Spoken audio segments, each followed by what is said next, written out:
See, it's hard to talk about. I struggle right now in this season with going to church because I've lost. Sorry, birds are migrating all over the place. So this is a little distracting. I have lost the core value of what going to church is supposed to be about. And because that is true, we do different things now. And as a Jesus follower, as a Christian, you need to understand I love God with all of my everything.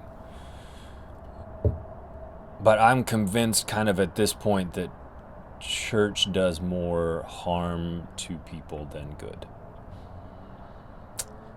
And every time that I attempt to take our family to church, I feel the breaking of my integrity. Because right now, I believe that the church is not a good place for me personally to be, or for my family to be, for my wife to be. And so when I act outside of that belief, I feel the breaking of my integrity.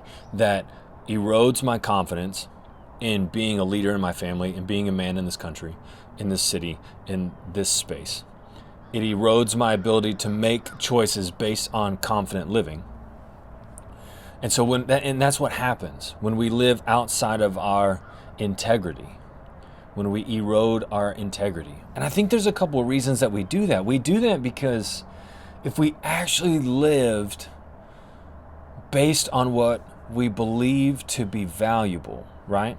So if we actually lived based on that reality, our lives would be infinitely better. And I think a lot of us are afraid to actually live better lives because it means more work. It means being in the public space. It means accepting the reality that we are amazing freaking people. That's one of the things that bothers me about the church. We do all of this, we're all terrible living in sin. We're all going to burn if we don't repent, blah, blah, blah stuff. And we've lost the reality that God created us and said we were good. So if that's true, I can't even. We've lost the sense of goodness that every human being was meant to live in. And we're afraid to embrace the epicness of being who we were created to be.